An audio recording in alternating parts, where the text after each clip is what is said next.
बिहार विधानसभा चुनाव को लेकर तारीख की घोषणा। 2 फेज में बिहार चुनाव होंगे संपन्न। एनडीए और इंडी गठबंधन दोनों कर रही जीत का दावा। घाटशिला उपचुनाव को लेकर तैयारी तेज। जीत को लेकर पक्ष विपक्ष कर रहा दावा। 11 नवंबर को होगा घाटशिला उपचुनाव। रांची स्थित बीजेपी प्रदेश कार्यालय में लगा कार्यशाला। प्रदेश स्तरीय कार्यशाला का हुआ आयोजन। स्वदेशी उत्पाद के उपयोग के लिए लोगों ने लिया संकल्प। पलामू में एनटीयू का तीसरा दीक्षांत समारोह संपन्न। नीलांबर पीतांबर विश्वविद्यालय के तीसरा समारोह। दीक्षांत समारोह में राज्यपाल संतोष गंगवार हुए शामिल। जामताड़ा में आदिवासी संगठनों का सरकार के खिलाफ प्रदर्शन। कुर्मी को आदिवासी दर्जा देने का विरोध। सूर्यहंसा एनकाउंटर की सीबीआई जांच की मांग। नमस्कार, मैं हूं आपके साथ अंकिता पाल। बुलेटिन की शुरुआत करते हैं। बिहार विधानसभा चुनाव को लेकर तारीख की घोषणा हो चुकी है। 2 फेज में बिहार चुनाव संपन्न होंगे। पहला फेज में 6 नवंबर को वोट डाले जाएंगे और दूसरे फेज में 11 नवंबर को वोट डाले जाएंगे। 243 सीटों पर होने वाले चुनाव को लेकर एनडीए और इंडी गठबंधन दोनों ही जीत का दावा कर रही हैं। बीजेपी झारखंड प्रदेश अध्यक्ष बाबूलाल मरांडी ने कहा, झारखंड मुक्ति मोर्चा बिहार चुनाव पिकनिक मनाने का काम करेगी। बिहार में एनडीए की सरकार बनेगी। वहीं झामुमो केंद्रीय महासचिव मनोज पांडे ने इंडी गठबंधन का जीत का दावा करते हुए कहा कि एनडीए के प्रत्याशियों का झूठ सबके सामने जो है वो आ गया है। बिहार की जनता अब ठान ली है कि इंडी गठबंधन का सरकार बननी है।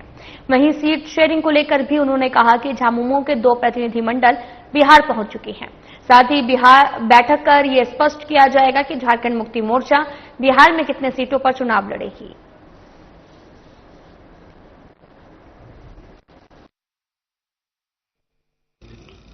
देखिए, हमारे 2 वरीय नेतागण पटना जा रहे हैं। आज रात नहीं तो कल मुलाकात होगी, बातें होंगी। बातें निर्णायक दौर में है और मुझे लगता है कल की मुलाकात या वार्ता के बाद आधिकारिक घोषणा भी हो जाएगी कि कितने सीटों पर हमें मौका दिया जा रहा है। हम समझते हैं कि हमें अपने राजनीतिक रसूख, राजनीतिक जनाधार के अनुसार हमें सम्मान मिलेगा, जगह मिलेगी। 12 सीटों का फहरिस्त हम लोगों ने दिया है और बातचीत होगी, विनेबिलिटी फैक्टर देखा जाएगा। हमसे बेहतर अगर कोई दूसरा दल का उम्मीदवार वहां परफॉर्म कर सकता है तो हम उस पर भी विचार करेंगे। हम अडिग नहीं हैं, हम रिजिड नहीं हैं, लेकिन हमारी मांग 12 सीटों की है और निराधार नहीं है, उसके कुछ आधार हैं। हमारे साथ इंडिया गठबंधन और ज्यादा मजबूती से चुनाव लड़ेगा, ऐसा मेरा मानना है। हमारा विषय वो नहीं, हम आपके कोई प्रवक्ता है क्या? उनकी कोई पकड़ है वहाँ पे? आप हम प्रतिद्वंदी है बिहार को क्या है, वो अपना पिकनिक मनाने के लिए तो जाएगा। इस समय क्या है? झारखंड में होने वाले घाटशिला उपचुनाव को लेकर चुनाव आयोग की ओर से तैयारी पूरी हो गई है। चुनाव में अपने प्रत्याशियों की जीत को लेकर सत्ता पक्ष और विपक्ष दोनों ही दावे करते नजर आ रहे हैं कि भारतीय जनता पार्टी के प्रदेश अध्यक्ष बाबूलाल मरांडी ने कहा कि घाटशिला उपचुनाव में इस बार एनडीए प्रत्याशी की भारी मार्जिन से जीत होगी। वहीं प्रत्याशी के नाम पर उन्होंने कहा कि केंद्र नेतृत्व तय करेगी। दूसरी तरफ झारखंड मुक्ति मोर्चा के केंद्रीय महासचिव मनोज पांडे ने कहा कि पिछली बार के चुनाव में भी बीजेपी ने जीत का दावा किया था, लेकिन हश्र क्या हुआ, बीजेपी को पता है कि इस बार भी वही हश्र होगा। इंडी गठबंधन की प्रत्याशी घाटशिला विधानसभा में बंपर जीत के साथ अपना परचम लहराएगा। देखिए, अंतर जो भी है, इस बार का जीत भाजपा का जीत है घाटशिला में। क्या रणनीति रहेगी? सब प्रकार रणनीति आज नहीं खुलासा, सामने आने के बाद हम लोग खुलासा करेंगे। Thank you. भाजपा को तो दावा था पिछले चुनाव में, आम चुनाव में। क्या हुआ? दावे तो सभी लोग करते हैं। भाजपा तो अब डूबता हुआ नाव है। कौन? बिहार में भी उनका सुपड़ा साफ होने जा रहा है। चलिए, दावे करना चाहिए। राष्ट्रीय पार्टी है, बड़ी पार्टी है, थैलीसाहों की पार्टी है। बहुत पैसा का गुरूर है उन लोगों को। पैसों के बल चुनाव जीतना होता तब तो वो कहीं चुनाव हारते ही नहीं। लेकिन जनता ने मिजाज बना लिया है। भाजपा जमानत बचा ले तो उपलब्धि हो। जमशेदपुर के घाटशिला में भारतीय जनता पार्टी की एक महत्वपूर्ण बैठक आयोजित की गई। आयोजित बैठक में नेता प्रतिपक्ष एवं प्रदेश अध्यक्ष बाबूलाल मरांडी और राज्यसभा सांसद और बीजेपी प्रदेश कार्यकारी अध्यक्ष आदित्य साहू सहित बीजेपी के कई वरिष्ठ नेता और कार्यकर्ता उपस्थित रहे। मौके पर घाटशिला उपचुनाव को लेकर विस्तार पूर्वक चर्चा करते हुए कार्यकर्ताओं को कई टिप्स दिए गए।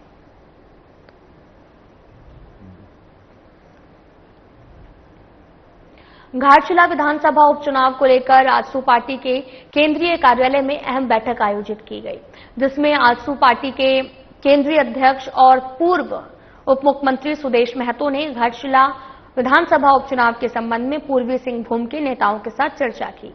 बैठक में सुदेश महतो ने कहा कि आजसू पार्टी घाटशिला विधानसभा उपचुनाव में एनडीए के साथ समन्वय करते हुए आगे बढ़ेगी।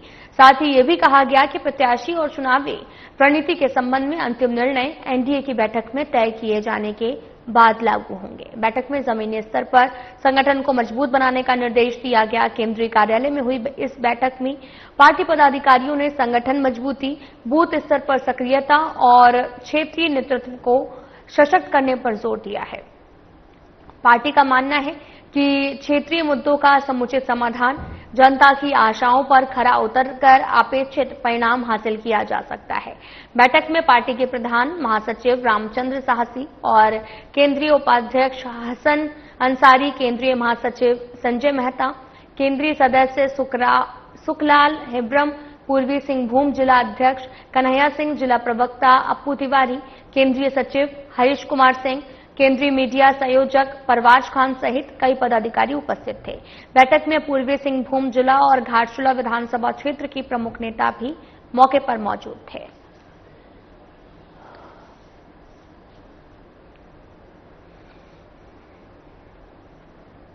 राजधानी रांची स्थित प्रदेश बीजेपी कार्यालय में आत्मनिर्भर भारत स्वदेशी अभियान के तहत प्रदेश स्तरीय कार्यशाला का आयोजन किया गया। इस आयोजन में बीजेपी प्रदेश अध्यक्ष बाबूलाल मरांडी, कार्यकारी अध्यक्ष आदित्य साहू सहित बीजेपी के प्रदेश स्तरीय पदाधिकारी की मौजूदगी रही। कार्यशाला में उपस्थित भारतीय जनता पार्टी के प्रदेश स्तरीय पदाधिकारियों ने दैनिक जीवन में अधिकतम स्वदेशी उत्पाद के उपयोग के लिए संकल्प शपथ भी ली है। कार्यशाला में मुख्य रूप से आत्मनिर्भर भारत के तहत संकल्प अभियान वक्ता कार्यशाला के तहत हर घर स्वदेशी उत्पाद को किस प्रकार से बढ़ावा दिया जाए, इस पर गहन मंथन और चिंतन किया गया। कार्यशाला के उपरांत बीजेपी प्रदेश अध्यक्ष ने कहा कि वर्तमान भारत सरकार का यह प्रयास है कि पूरे विश्व में भारत आने वाले समय में आर्थिक रूप से पूर्णतः सशक्त हो और इसके लिए लगातार प्रयास जारी है। इस मार्ग पर चलने के लिए भारत निर्मित स्वदेशी वस्तु का उपयोग और उपभोग संभव प्रयास करना चाहिए।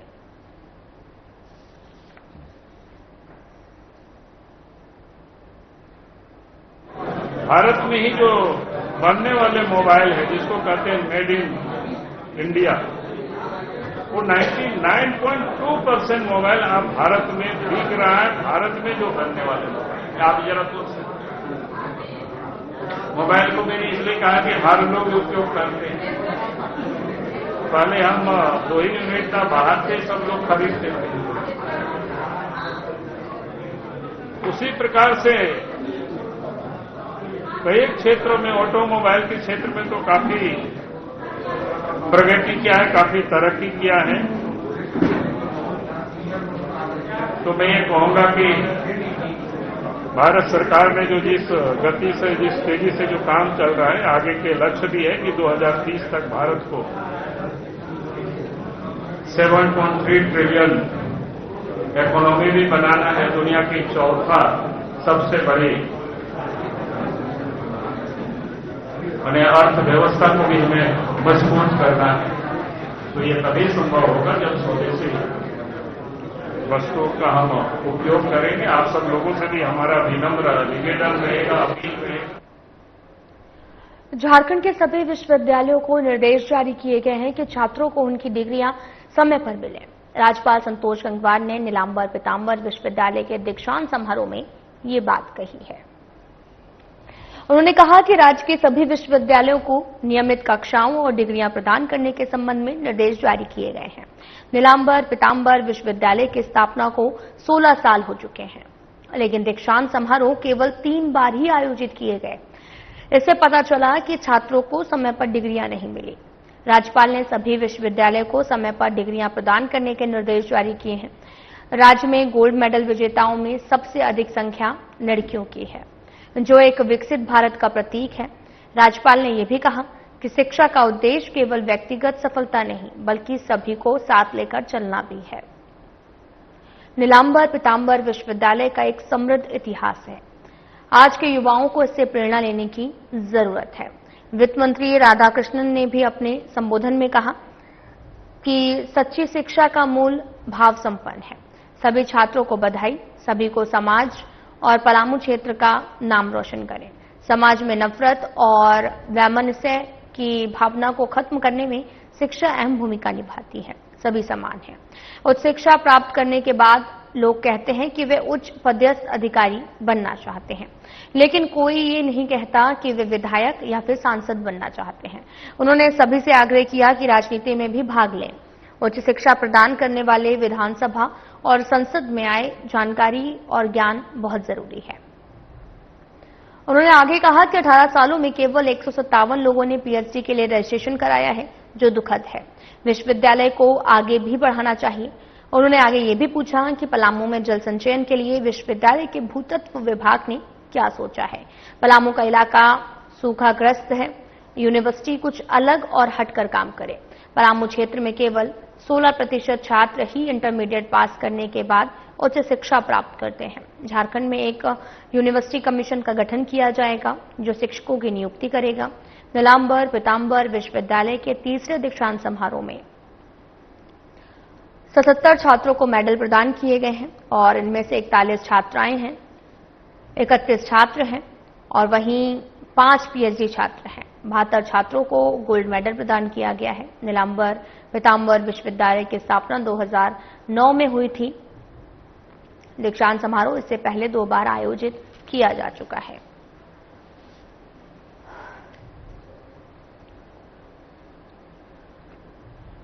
सरायकेला स्थित राजनगर के सिद्धू कान्हू चौक में झामुमो का प्रखंड स्तरीय कार्यालय का उद्घाटन किया गया।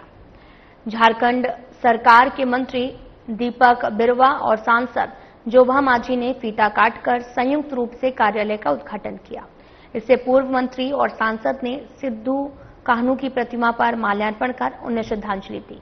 वहीं इस मौके पर मंत्री दीपक बिरुवा ने कहा कि राजनगर में पार्टी कार्यालय उद्घाटन होने से संगठन को मजबूती मिलेगी, साथ ही आम जनता जनप्रतिनिधियों तक अपनी समस्या पहुंचा सकेंगे।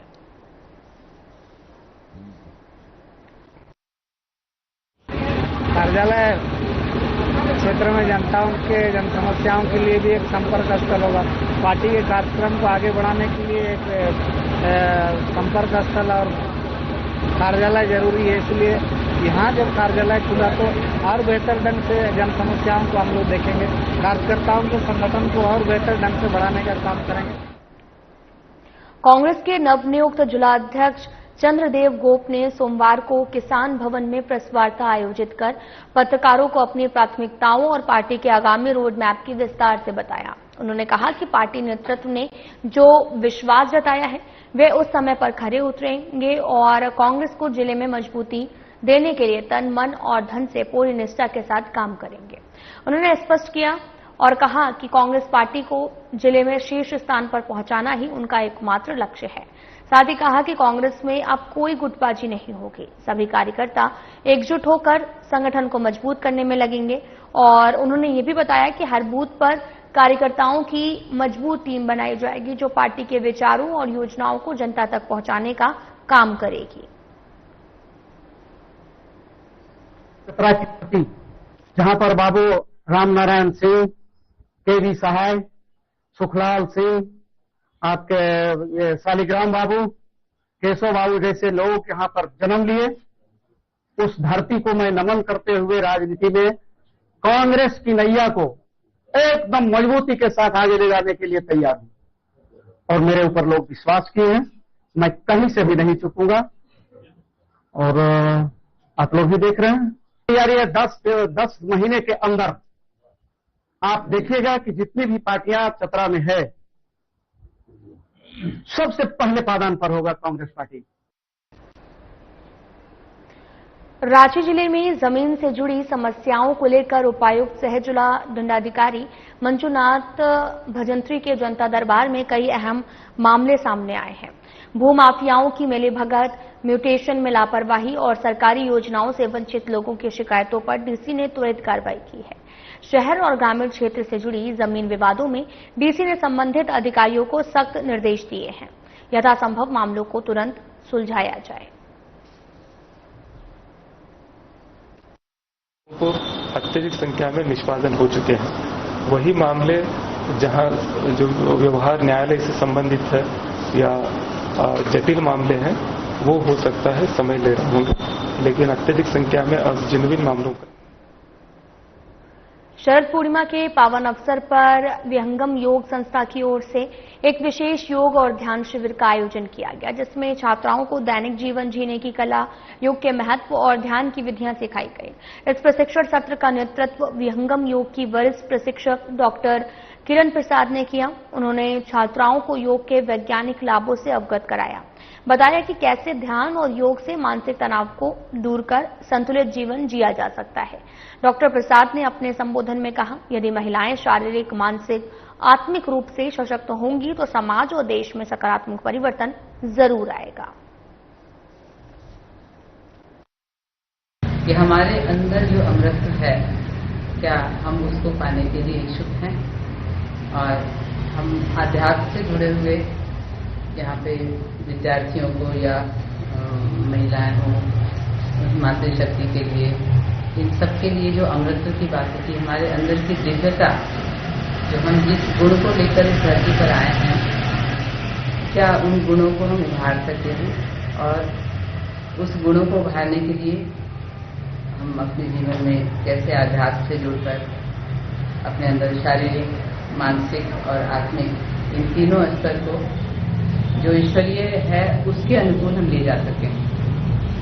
और इसमें विशेषता है मातृशक्ति की, क्योंकि प्रकृति मातृत्व को धारण किए हुए है और प्रकृति के आधार पर ही जो भी कहते हैं कि ईश्वर का जो उनकी जो संरचना है, उन्होंने जो भी रचा है वह कैसे फलित होता है, इसका अगर बेस बनाया जाए तो पुरुष और प्रकृति दोनों है, लेकिन प्रकृति का विशेष इसमें। वनों के रक्षाबंधन और पर्यावरण संरक्षण के संदेश को लेकर आज हजारीबाग के कन्हरी पहाड़ परिसर से पर्यावरण जागरूकता साइकिल रैली का आयोजन किया गया।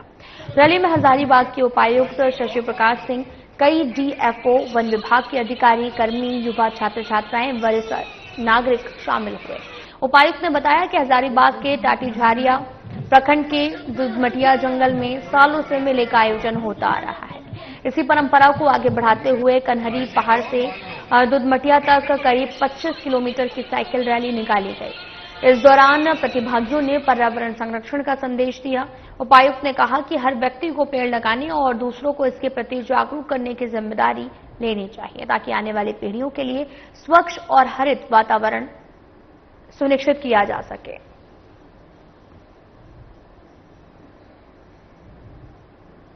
लक्ष्य में आज हम लोग नई पीढ़ी को जागरूक करने के लिए साइकिल रैली के माध्यम से विभिन्न क्षेत्रों में एक कार्यक्रम आयोजित किए हैं, जिसमें सारे जो बच्चे हैं वो साइकिल के माध्यम से विभिन्न क्षेत्रों में जाएंगे, लोगों को जागरूक करेंगे। यहाँ से दुधमटिया जाने का प्लान है। और कल आप लोगों को पता है कि एक फॉरेस्ट डिपार्टमेंट ने एक मेले का आयोजन किया है। यह मेला काफी पुराना है, हजारीबाग के इतिहास के साथ जुड़ा हुआ है और आने वाले समय में विभिन्न कार्यक्रम जो है फॉरेस्ट डिपार्टमेंट के द्वारा किया जा रहा है।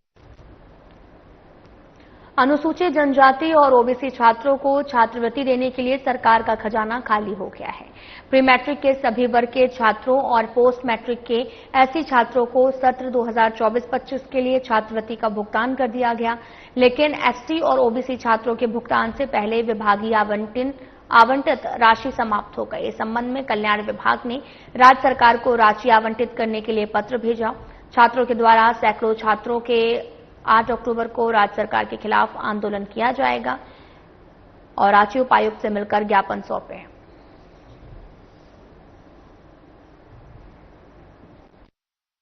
हम लोग का मेन मुद्दा है कि ओबीसी कैटेगरी के जितने भी छात्र हैं ना, तो हम लोग को जो है कि छात्रवृत्ति जो है वो नहीं मिला, क्योंकि एसटी एससी जो उन लोगों का छात्रवृत्ति है वो लोगों को मार्च में ही दे दिया गया है, और ओबीसी कैटेगरी का विलंब कर रहा, जबकि सरकार को हम लोग जब बोलने गए, मतलब ई कल्याण विभाग हम लोग गए थे, वो लोग बोले कि हम लोग के पास फंड नहीं है, जिसके कारण हम ओबीसी कैटेगरी के छात्र को पैसा नहीं दे रहे हैं।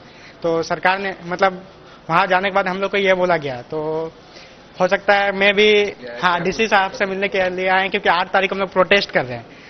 8 तारीख को ये जो है डीसी सर को ज्ञापन सौंप रहे हैं, 8 तारीख को शांतिपूर्ण प्रोटेस्ट करेंगे, जिसमें हम लोग जितने भी छात्र हैं ओबीसी कैटेगरी के आएंगे और शांतिपूर्ण प्रोटेस्ट करेंगे।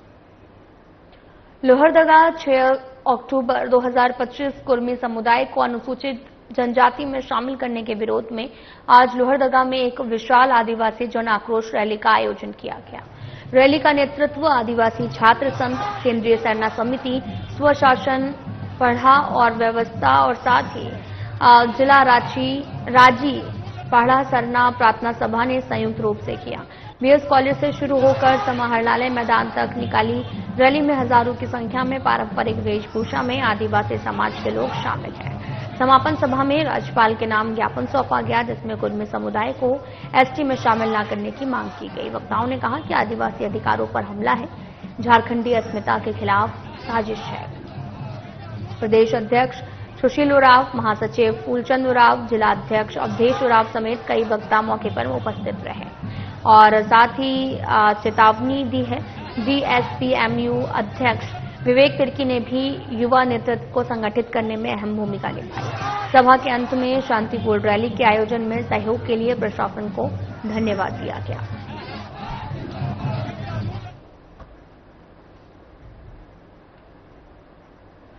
प्रखंड विकास कार्यालय नाला के अनुसेवक सुजीत बाउरी के आकस्मिक निधन पर सोमवार को कलेक्ट्रेट सभागार जामताड़ा में जिला प्रशासन की ओर से श्रद्धांजलि सभा आयोजित की गई है। उपायुक्त सह जिला दंडाधिकारी रवि आनंद की अध्यक्षता में आयोजित इस सभा में जिले के वरीय अधिकारी एवं कर्मियों ने दिवंगत आत्मा की शांति के लिए 2 मिनट का मौन रखा है और उपायुक्त रवि आनंद ने शोक संतप्त परिवार के प्रति संवेदना व्यक्त करते हुए कहा, दुख की इस घड़ी में जिला प्रशासन परिवार के साथ खड़ा है। भगवान से प्रार्थना करता है कि दिवंगत आत्मा को शांति प्रदान करें। सुजीत बाउरी जो नाला प्रखंड विकास कार्यालय में अनुसेवक के पद पर कार्यरत थे, उनका 5 अक्टूबर 2025 को 11:30 बजे आकस्मिक निधन हो गया। मौके पर इस श्रद्धांजलि सभा में उप विकास आयुक्त निरंजन कुमार, परियोजना निर्देशक ITDA जुगनू मिंज सहित कई अधिकारी और कर्मचारी उपस्थित रहे।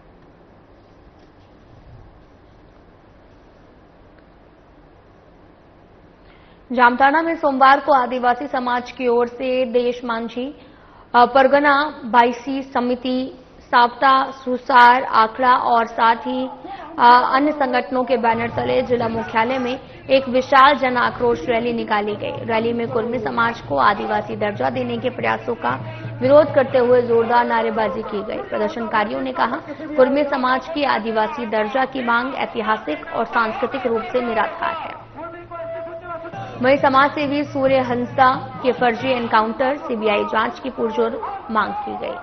नेताओं ने चेतावनी दी है, यदि सरकार ने मांगे नहीं मानी तो झारखंड में कोयला और बालू खनन रोकने के लिए बड़ा आंदोलन होगा। रैली की अगुवाई मंगल सोरेन, डॉक्टर श्यामदेव सहित तमाम लोगों ने की है। गांधी मैदान से शुरू हुई रैली समाहरणालय पहुंचकर शांतिपूर्ण तरीके से संपन्न हुई और उपायुक्त के माध्यम से सरकार को ज्ञापन सौंपा गया है। झारखंड प्रदेश में विभिन्न क्षेत्रों में आदिवासी के ऊपर हो रहे विभिन्न प्रकार के अत्याचार, चाहे वो बहु बेटियों का बलात्कार हो, उनकी हत्या हो, लव जिहाद हो या भूमि का जिस तरह से अवैध कब्जा कर रहा है, इसके विरोध में विगत दिन जैसे लालमटिया टकेता में सूर्य नारायण हंसदा जो आदिवासी संताल समाज के सामाजिक कार्यकर्ता था, उनकी पुलिस के द्वारा जिस तरीके से फर्जी इनकाउंटर किया गया, उसके विरोध में और जिस तरह पूरे संताल परगना क्षेत्र में भूमि माफिया, कोयला माफिया, बालू माफिया पत्थर माफिया इस तरह से अवैध खनन कर रहा है। जिस तरह से हमारे कुर्मी और कुर्मी समाज ने एसटी बनने के लिए उत्साहित है, इन्हीं को लेकर का जन आक्रोश महारैली के माध्यम से उपायुक्त जमदवा के माध्यम से हम लोग राज्य सरकार को सचेत करना चाहते हैं। यथाशीघ्र ये 2-3 मांगों को गंभीरतापूर्वक लें और आपका इनमें यथाशीघ्र इसमें निर्णय को करें। जिस तरह से उन्होंने सीबीआई जांच का अभी तक अनुशंसा नहीं किया, बहुत ही दुखद आ रहा है। जो हमारे कुर्मी और कुर्मी समाज हमारे एसटी में शामिल होने का, इस चीजों को वो सिरे से खारिज करें। अन्यथा झारखंड प्रदेशों में पूरा आदिवासी सामाजिक संगठन और आदिवासी संगठन, विभिन्न सामाजिक संगठन जन आक्रोश महारैली के माध्यम से तो आज सचेत कर रहा है। आने वाला कल झारखंड में पूरा आर्थिक नाकाबंदी होंगे, ना यहाँ से कोयला जाएगा, बालू जाएगा, ना अबरक जाएगा, कोई भी चीज यहाँ से अलग स्टेट जाने से हम लोग रोकने का काम करेंगे। चांडिल प्रखंड के धादकीडीह मैदान में आजसू केंद्रीय सचिव हरिलाल महतो के जन्मदिवस के अवसर पर 2 दिवसीय HLM ट्रॉफी फुटबॉल टूर्नामेंट का शुभारंभ हुआ। टूर्नामेंट का उद्घाटन स्वयं हरिलाल महतो ने किया और पहले मैच में लाल सागर और रोहित स्पोर्टिंग की टीमें आमने सामने हुई। टूर्नामेंट में रांची, जमशेदपुर, बोड़ाम, पश्चिम बंगाल, चांडिल समेत कुल 16 टीमों ने हिस्सा लिया। हमारे आदरणीय नेताजी श्री हरिलाल महतो जी के उनके आज जन्मदिन है। उस जन्मदिन के शुभ अवसर पर उन्हें मैं अपनी पार्टी की तरफ से हार्दिक अभिनंदन के साथ साथ बधाई भी देते हैं।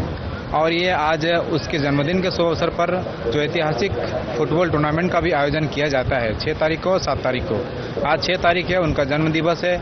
अभी थोड़ा देर पहले उद्घाटन समारोह संपन्न हुआ और उद्घाटन समारोह संपन्न होने के बाद उनके जन्मदिन के इस साल के सौगात पर, जो कि है दिव्यांगों के लिए खास करके ये कुछ तोहफा जो देने का उन्होंने संकल्प लिया है और कुछ ही देर में वो भेंट भी करेंगे। जन्मदिन के शुभ अवसर पर जनसभाई लक्ष्य की तरफ से HLM ट्रॉफी और सीजन चल रहा था। हर एक साल हम ईचागढ़ विधानसभा के जन्म दिवस के अवसर पर एक एम्बुलेंस दिए हैं। वो जो 5 एम्बुलेंस अभी फिल वर्तमान में हम लोग ईचागढ़ का विधानसभा में दिए। फिलहाल बुलेटिन में इतना ही। नमस्कार।